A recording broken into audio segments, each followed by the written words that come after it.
Hello students, welcome back to watching CAS Resonance Physics Academy. In the last video, we have seen that the uses of dimension analysis. तो वहाँ पे 3 uses हैं. तो हमने पहला uses हमारा चालू है. तो यार पहला जो है to check the correctness of physical equation, और उसको बोलते हैं भाई प्रिंसिपल ऑफ होमोजेनिटी. ओके, और उसको कभी कभी बोलते हैं checking the dimensional consistency of the equation. Okay, उसको डायमेंशनल कंसिस्टेंसी भी उसे बोलते हैं कभी कभी किताब में checking the dimensional consistency of equation.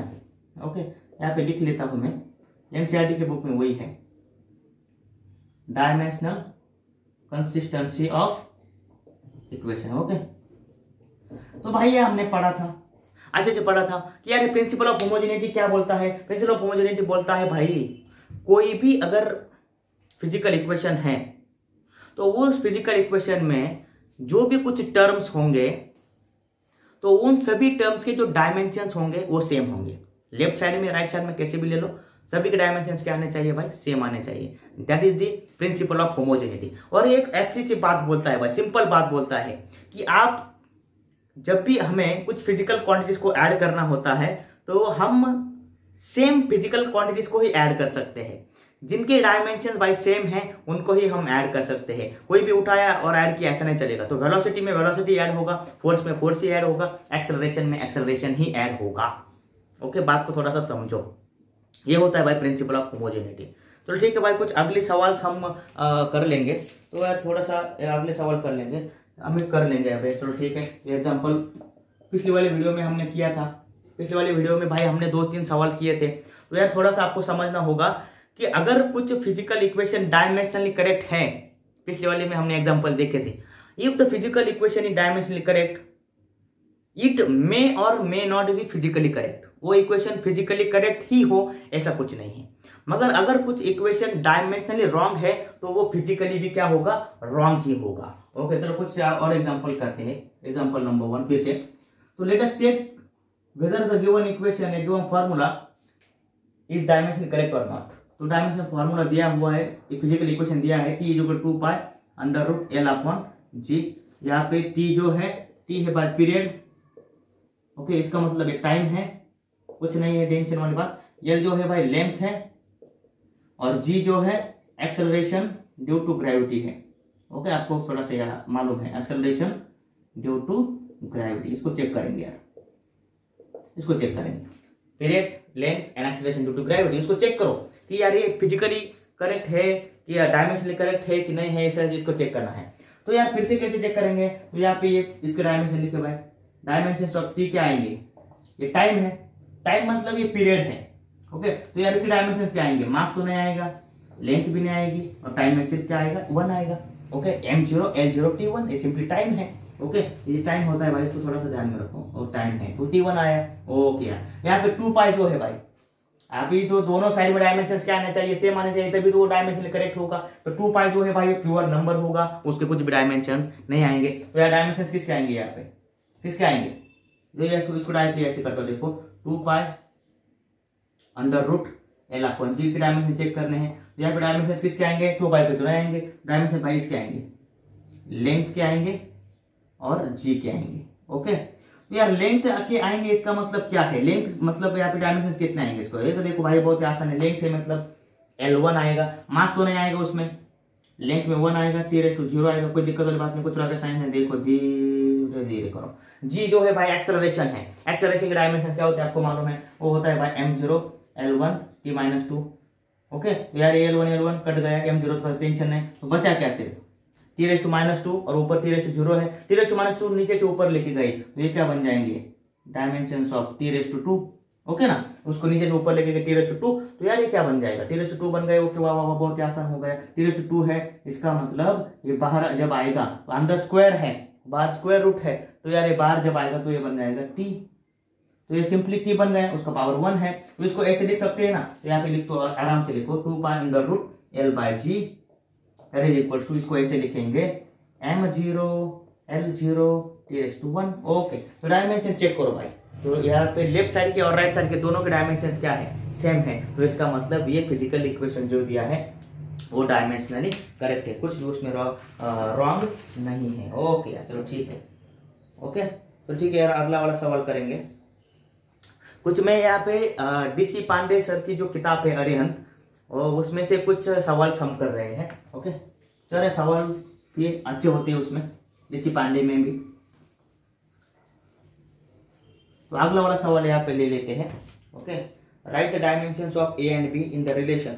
एक रिलेशन दिया हुआ है भाई, P is equal to B minus x square upon P is equal to B minus x square upon 80। और यहाँ पे भाई A एंड B के हमें डायमेंशन निकालने हैं। ओके, डायमेंशन निकालने हैं किसके? A एंड B के। तो यार यहाँ पे P जो है भाई, P है पावर, बहुत ही अच्छे, P है पावर, X है डिस्टेंस। ओके, X क्या होता है? डिस्टेंस। ओके चलो ठीक है, X होगा डिस्टेंस, और भाई T होगा टाइम। T क्या होता है? टाइम। ओके चलो ठीक है, कुछ दिक्कत नहीं। ओके, वाह वाह वाह। तो यहाँ पे एक रिलेशन दिया हुआ है। ओके, तो यहाँ पे क्या चेक करना है भाई? तो यहाँ पे A और B के डायमेंशन हमें निकालने हैं, ओके चलो ठीक है। तो यार P क्या है? पावर है, X है डिस्टेंस, T है टाइम। तो अरे यहाँ पे हमें एक बात ध्यान में रखनी होगी, जो डायमेंशन लेफ्ट साइड की होगी, लेफ्ट वाले टर्म में जो डायमेंशन होगी, वही डायमेंशन किसके होंगे? राइट साइड में भी होंगे। कुछ उसमें रॉन्ग नहीं है। ओके, आप तो आप वही तो चेक कर रहे थे। तो यार इसको यहाँ पे एक समझना होगा। यहाँ पे मैं किस कर देखो, डायमेंशन ऑफ P जो होगा और डायमेंशन ऑफ राइट वाला term B minus x square upon 80, इन दोनों का भी डायमेंशन क्या होना चाहिए? सेम होना चाहिए, कुछ अलग नहीं, कुछ दिक्कत नहीं। ओके चलो ठीक है, ये बहुत ही आसान है। तो यार ये B माइनस एक्स स्क्वायर वाला टर्म जो है, मैं यहाँ पे लिखता देखो, B माइनस एक्स स्क्वायर वाला टर्म, इसको देखो अभी। तो यार ये एक्स स्क्वायर है, एक्स क्या है? डिस्टेंस है, डिस्टेंस का स्क्वायर है। तो मैंने आपको बोला था कि यार प्रिंसिपल ऑफ होमोजेनिटी क्या बोलता है? सेम डायमेंशंस में ही हम सेम डायमेंशन ऐड कर सकते हैं या सब्सट्रैक्ट कर सकते हैं। तो इसका मतलब एक्स स्क्वायर के जो डायमेंशन होंगे, वही डायमेंशन किसके होना चाहिए? B के भी। वाह वाह वाह, ये तो बहुत आसान हो गया। Dimension of B minus x square जो होगा, वो डायमेंशन किसके आने वाले थे? एक्स स्क्वायर के भी आने वाले हैं। बात को समझो यार, क्योंकि यार ये डिस्प्लेसमेंट का स्क्वायर है, डिस्टेंस का स्क्वायर है, इसका मतलब यहाँ पे एक्चुअल मालूम है आपको, इसका यूनिट क्या आएगा भाई? मीटर स्क्वायर, क्योंकि डिस्टेंस का स्क्वायर है तो ये मीटर स्क्वायर आएगा। तो मीटर स्क्वायर है, इसका मतलब इसका डायमेंशन क्या आने वाले हैं? L2। मास में कितना आएगा? 0। टाइम में कितना आएगा? 0। कुछ रॉकेट साइंस नहीं। तो मगर यहाँ पे आपको ये समझना होगा कि B के माइनस एक्स स्क्वायर के जो डायमेंशन है वो क्या आएंगे? सेम आएंगे। और वो कितने आएंगे? इतना ही आएगा। तो यहाँ पे B के भी डायमेंशन इतने आएंगे। बात को समझो, तो वो कितना आएगा भाई? B के डायमेंशन कितना आएंगे? M0, L2, T0। ओके, बात आपको समझ में आ गई। तो ये हो गए भाई B के डायमेंशन, ये तो खत्म हो गया मामला। वाह वाह वाह। यहाँ पे अभी निकालने भाई A के डायमेंशन। तो ठीक है भाई, ये 80 जो है, यहां से उसको उठा के यहाँ पे लेंगे, इधर ला लो। तो यार इसको P इधर ही लिखता हूं मैं, dimension of P into dimension of 80। Okay ठीक है, चलो दैट इज इक्वल टू ये क्या है? Dimension of B minus x square. Okay, dimension of B minus x square तो आपको मालूम है वो क्या होते हैं? यहाँ पे आ गए हैं ना भाई, यहाँ पे आ गए हैं M0, L2, T0, क्योंकि इनके डायमेंशन कितने होंगे? डिस्टेंस का स्क्वायर। यहाँ पे आ गए हैं वो ऑलरेडी। ओके, कुछ रॉकेट साइंस नहीं कर रहा हूँ भाई। तो यहाँ पे हमें निकालने भाई A के डायमेंशन निकालने, तो P और T हम इधर ले लेंगे। तो यार इसको ऐसे लिखते हैं, डायमेंशन ऑफ A जो होंगे दैट इज इक्वल टू, यहाँ पे इसको ऐसे लिखता हूँ, B माइनस एक्स स्क्वायर के डायमेंशन डिवाइडेड बाय ये, इसको नीचे ले लेता हूँ, dimension of power into dimension of T। तो dimension of B minus x square यहाँ पे तो हमारे पास है M0, L2, T0। ओके, कुछ रॉकेट साइंस में। डायमेंशन ऑफ पावर के डायमेंशन अभी हमें थोड़े से ध्यान में रखने होंगे यार, नहीं ध्यान में है तो हम उसको ऑब्टेन कर सकते जल्दी से, मगर आपको फास्ट करने होंगे। ओके, तो पावर जो होता है भाई, वो होता है work per unit time. Work होता है भाई force into displacement upon time. Force होता है भाई मास इंटू एक्सेलरेशन, तो यहाँ पे किलोग्राम मीटर पर second square. Okay, into displacement मतलब यहाँ पे आएगा मीटर स्क्वायर।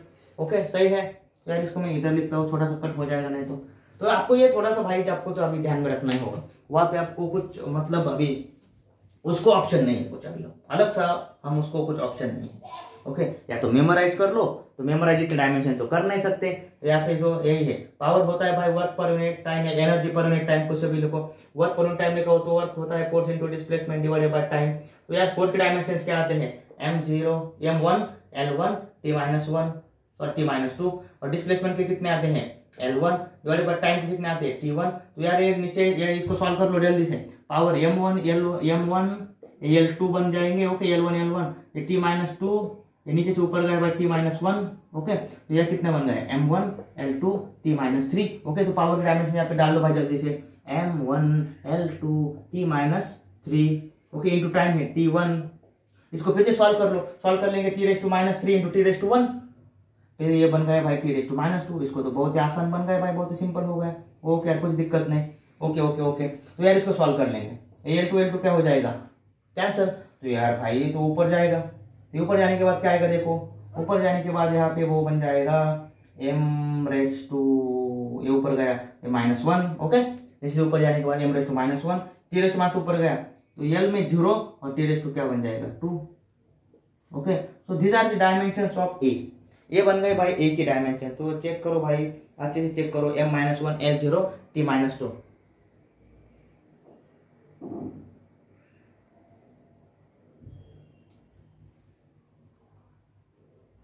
ओके, तो ठीक है, कुछ दिक्कत वाली बात है तो आप यार चेक कर लो इसको, प्रॉब्लम है तो यार चेक कर लो। बहुत ही आसान होते हैं सवाल, मगर यार क्या है यहाँ पे यार पावर के डायमेंशंस और बाकी के डायमेंशन हमें थोड़ा सा ध्यान में रखना होता है, तो इस वजह से थोड़ा सा प्रॉब्लम बच्चों को हो सकता है। तो इतना कुछ रॉकेट साइंस नहीं था। ओके, तो हमें ये पता चलना चाहिए कि बी और x² के डायमेंशन सेम होंगे, तो यार बात खत्म हो जाएगी। ओके, ए और टी के नहीं होंगे क्योंकि यहाँ पे मल्टीप्लीकेशन है। आप बच्चे सोचते हैं तो यहाँ पे बी और x² के सेम है तो ए और टी के भी सेम होंगे, नहीं। ओके, यहाँ पे मल्टीप्लीकेशन है तो सिर्फ एडिशन के लिए हम बोल रहे थे। तो यार ए टी के डायमेंशन सेम नहीं होंगे, तो ये बी और x² के मतलब मगर क्या होंगे, सेम होंगे। चलो ठीक है, तो अगला वाला एक और सवाल करेंगे भाई। उन्होंने और एक और सवाल दिया है, बहुत अच्छे, थोड़ा सा उसको आप भी प्रैक्टिस कर लो यार। एक और सवाल करेंगे। ओके, एक और सवाल है भाई हमारे पास, कौन सा है वो, the velocity v of a particle depends on the time according to the equation. Velocity का इक्वेशन दिया है, वाह वाह वाह, वेलोसिटी का इक्वेशन दिया है a प्लस bt, ओके वाह वाह वाह, plus c upon d plus t, okay यार बहुत अच्छे, d plus t। Right the dimensions of ABCD के डायमेंशंस निकालो।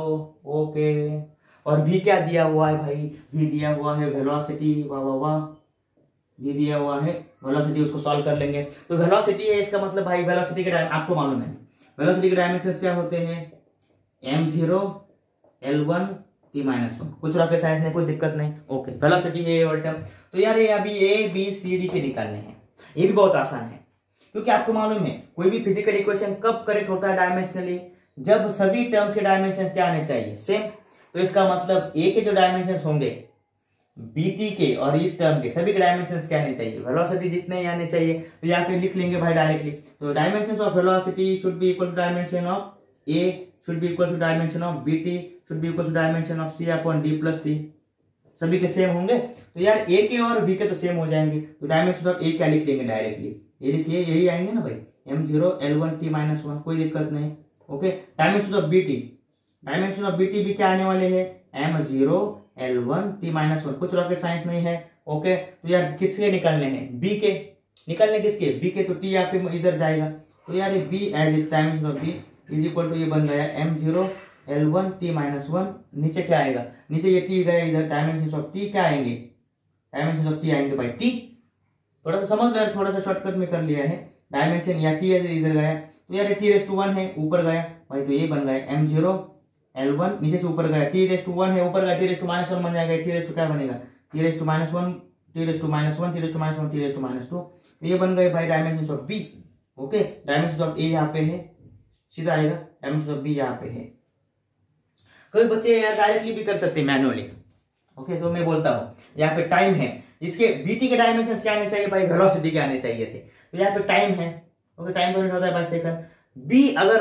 बी अगर इसके डायमेंशन क्या आने चाहिए, मीटर पर सेकंड, तो यहाँ पे अगर मीटर पर सेकंड स्क्वायर करेंगे तो ये सेकंड कट जाएगा और फिर ये मीटर पर सेकंड बनेगा। तो इसका मतलब सही था डायरेक्टली, यार ये डायमेंशन जो होगा बी का वो मीटर पर सेकंड स्क्वायर ही होगा, क्या होगा, मीटर पर सेकंड स्क्वायर। तो एक्सेलरेशन के डायमेंशन वो आने ही थे डायरेक्टली। ओके, कोई दिक्कत नहीं, तो ठीक है भाई, चलो ठीक है। तो यहाँ पे फिर डी प्लस टी के निकालते पहले तो। ओके, तो यार डी प्लस टी के कितने आएंगे, कौन बोलता है, डी प्लस टी क्या है भाई, डी प्लस टी के डायमेंशन क्या आएंगे, तो टाइम में टाइम ही ऐड होता है, तो यहाँ पे डी प्लस टी के डायमेंशन और डी के डायमेंशन और टी के डायमेंशन सभी के डायमेंशन क्या आने वाले टाइम के, तो ये आने वाला है भाई m0 l0 t⁻²। कुछ भी रॉकेट साइंस नहीं है भाई। तो आप यहाँ पे नीचे जो है भाई, नीचे सीधे बोल देते हैं, नीचे क्या है, किसी डायमेंशन आए सेकंड के, तो पूरी क्वांटिटी जो है भाई, पूरी क्वांटिटी के डायमेंशन क्या आने चाहिए थे वेलोसिटी के, तो पूरी क्वांटिटी जो होगी, पूरी क्वांटिटी क्या आने चाहिए थे मीटर पर सेकंड, यहाँ पे नीचे आ गए भाई सेकंड, तो ऊपर वाला ऑब्वियसली क्या होगा, ऑब्वियसली वो हो जाएगा भाई मीटर। ओके, फिर भी यार नहीं समझे तो हम तो उसको निकाल ही लेंगे, कोई दिक्कत वाली बात नहीं है। तो यार यहाँ पे कर लेंगे, देखो C/D + T के डायमेंशन क्या आने चाहिए थे, ये वेलोसिटी जितने, इसका मतलब कितने m0 l1 t-1, वाह वाह वाह। तो यहाँ पे D + T के डायमेंशन कितने आते हैं, डायमेंशन ऑफ C कैसे निकालेंगे, तो इसको इधर मल्टीप्लाई करना पड़ेगा, तो यार ये m0 l1 t-1 ऐसे के ऐसे। D + T के डायमेंशन कितने आते हैं भाई t⁻1, तो ये बन गया m0 l0 t⁻1। बात को समझो, ये से नीचे से इसको मल्टीप्लाई हो गए, तो यार इसके डायमेंशन डायरेक्ट डायमेंशन यहाँ पे लिखे हैं, m0 को टेंशन नहीं, m0 l1 into l0 l1 okay, t⁻1 into t⁻1 ये बन गया t⁻0 ओके, कुछ दिक्कत नहीं। तो ये बन गए डायमेंशन ऑफ C। ओके, तो डायमेंशन ऑफ C भी यहाँ पे बन गए। तो ऐसे झटक से आपको निकालना है। तो यार आप जैसे ज्यादा प्रैक्टिस करोगे तो आपको डायरेक्ट पता चलेगा कि A की और B के सेम है, BT है यहाँ पर, इसका मतलब सेकंड है, तो यहाँ पे मीटर पर सेकंड स्क्वायर होना चाहिए, तभी तो मीटर पर सेकंड बनेगा। यहाँ पे C, तो ये तो बहुत ही आसान था, यहाँ पे D + T का टाइम था, तो ऊपर मीटर ही चाहिए, तभी तो मीटर पर सेकंड बनेगा। ओके, वाह वाह वाह, बहुत ही आसान थे भाई, बहुत ही आसान था ये। इसको हम थोड़ा सा भी हटाते हैं, अगला वाला सवाल करेंगे। कुछ प्रॉब्लम है तो भाई कमेंट सेक्शन में आप बोल सकते हो। ओके, तो अगला वाला सवाल है भाई DC पांडे बुक में, the following equation gives a relation between mass m1, तो मैं ये रिलेशन दिखता हूं, P = m1 + m2 into x divided by area A। Okay, what must be the dimension of quantity x and m2, x and m2 के dimensions क्या होने चाहिए, dimension वो पूछा है। दिया क्या कह, देखो अभी दिया हुआ है भाई, ये जो m1 है, m1 दिया हुआ है, उन्होंने बोला है कि m1 मास है, तो ये सिंपल है, m1 मास है भाई, p जो है भाई प्रेशर है, वाह वाह वाह, p क्या है प्रेशर, ओके, ये क्या दिया हुआ है एरिया, ओके यार बहुत ही सिंपल। तो यहाँ पे भाई सीधा पता चलता है m1 क्या है, मास है, तो आप डायरेक्टली लिख सकते हो यहाँ पे सीधा सीधा। तो आपको मालूम है इधर के डायमेंशन क्या आने चाहिए सेम, तो यार m1 + m2 जो है, m1 अगर मास है तो मास में क्या ऐड होगा, मास ही ऐड होगा, तो m2 भी क्या होना चाहिए मास, तो यहाँ पे m1 के डायमेंशन m2 के डायमेंशन सेम होने चाहिए, और किसके आएंगे वो मास के आएंगे m1 l0 t0। कोई दिक्कत वाली बात नहीं, कुछ रॉकेट साइड नहीं भाई। ओके चलो ठीक है भाई। तो इसको एक आसान ट्रिक है इसको समझने के, m1 + m2 आपके पास है, तो प्रेशर की जो डेफिनेशन होती है भाई वो होती है फोर्स अपॉन एरिया। ओके, तो फोर्स अपॉन एरिया, तो ऊपर वाला क्या चाहिए, ऊपर वाला क्या चाहिए भाई, ये ऊपर वाला तो फोर्स ही चाहिए, पूरा अगर देखेंगे तो नीचे वाला एरिया तो है ही, तो इसको ऐसे भी लिख सकते हैं, फोर्स को mass into acceleration divided by area. अगर आप चाहते हो तो ऐसा भी कर सकते हो। तो यार ये m1 + m2 का मतलब क्या हो गया, मास, ये नीचे एरिया है तो एज इट इज, तो ए का मतलब क्या है x, तो यहाँ पे x की डायमेंशन किसके आने चाहिए, एक्सेलरेशन की, तो इसको हम आप क्रॉस चेक कर सकते हो या इसको सॉल्व कर सकते हो एकदम इजी में। ओके, तो ठीक है भाई, तो अगले वाला देखेंगे। तो यार इनका डायमेंशन देखेंगे हमें, प्रेशर का डायमेंशन क्या होता है, तो अगर x का डायमेंशन निकालना है तो मैं इसको कैसे करता हूँ, देखो अगर डायमेंशन ऑफ x अगर निकालने, तो यहाँ पे p = क्या है m1 + m2 into x divided by a, therefore x के डायमेंशन निकालने, तो इसको बाजू में रखो, इसको लेके आया इधर लेके आऊंगा, तो क्या बनेगा p dimension of p direct लिखते हैं, dimension of area divided by dimension of m1 + m2।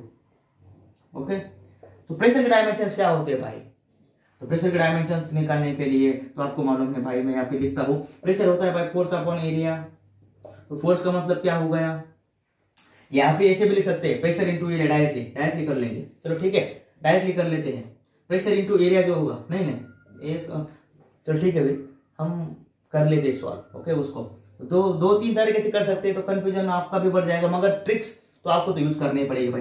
Force upon area इसको लिख लिया, तो यार फोर्स के डायमेंशन होते हैं m1 L1 T माइनस 2, सही है ना। एरिया क्या होते हैं भाई L2, नीचे से ऊपर गए तो L2 L1 ये -2 बन जाएगा, तो ये बन गया -1। ओके, तो यहाँ पे आएगा भाई M1 L -1 T -2, ये बन गए प्रेशर के डायमेंशन। ओके, कोई दिक्कत नहीं। तो ये बन गए M1 L -1 T -2 प्रेशर के डायमेंशन इनटू एरिया। एरिया मतलब L2 मीटर स्क्वायर होता है ना भाई, M0 L2 T⁻0, सही है क्या, सही कर रहे हैं। डिवाइडेड बाई ये क्या आएगा, डिवाइडेड बाई ये मास का डायमेंशन। मास का डायमेंशन कितना है, M1 L0 T0। ओके, कोई दिक्कत वाली बात नहीं है, उसको सॉल्व कर लो भाई, अभी सिर्फ सॉल्व कर लो। तो यहाँ पे देखो भाई M1 इंटू M0 ये दोनों, तो ये बन गया M1। तो यार ये M1 और ऊपर के क्या हो जाएगा, कैंसर, डायरेक्टली करते हैं भाई। अभी L0 है T0 है, उसका तो नीचे से ऊपर लेके जाने में कोई मतलब नहीं है। ओके, तो शॉर्टकट में क्या करेंगे, ये T⁻², देखो L -1 और L2 है, L -1 और L2 है, इसका मतलब ये क्या बन गया, L -2 ये M तो बन गया भाई 0, L -1 L2 ये बन गया भाई L1, और T -2 और T0 तो ये बन गया T⁻²। तो भाई देखो ये एक्सेलरेशन के डायमेंशंस आ गए। तो यार इतना करने से अच्छा है, इतना करने से अच्छा है कि आप सीधा इतना इसको समझो, यार प्रेशर होता है फोर्स अपॉन एरिया, तो फोर्स का मतलब मास इनटू एक्सेलरेशन। तो अगर ये मास है तो ये क्या होना चाहिए था, एक्सेलरेशन ही होना चाहिए था। तो सीधा आपके दिमाग में आ जाता यार M1 के डायमेंशन जो होंगे वो हो गए भाई M1 L0 T0। ओके, यहाँ पे, और ये जो होगा एक्सेलरेशन होगा, क्योंकि मास इनटू एक्सेलरेशन फोर्स होता है, तो यार ये M0 L1 T -2 ही आएंगे। ओके, सीधा ऐसा कर सकते थे आप, तो ऐसा ही करना हो पेपर में। तो ये प्रैक्टिस के लिए हमने किया था भाई, तो आपको पेपर में वैसा ही करना है। ओके, तो कुछ और सवाल है तो हम उसको जब नीट के सवाल सॉल्व करेंगे तो वहां पे भी हम करने वाले हैं। So this is the use of dimension analysis to check the correctness of physical equation. Okay, तो यार अगर नहीं समझा है तो आप कमेंट में कमेंट कर लो। ओके, तो ठीक है, कोई दिक्कत वाली बात नहीं है, बहुत ही इजी है। तो प्रैक्टिस तो करना ही पड़ेगा, और प्रॉब्लम्स हमें सॉल्व करने ही हैं। और नीट के लिए, सीईटी के लिए तो हम अलग से इसके ऊपर प्रॉब्लम लेने वाले हैं। ये जो टिपिकल प्रॉब्लम जो थे उसमें जो उसके में भी सवाल थे, तो यहाँ पे मैंने उसको सॉल्व करके दिखाया है। ओके, तो ठीक है, थैंक यू। तो इसी तरह से एक यूज हमारा कंप्लीट हो गया है, अगले वीडियो में हम दूसरा यूज उसका पढ़ लेंगे। तो ठीक है, थैंक यू, रुकते हैं।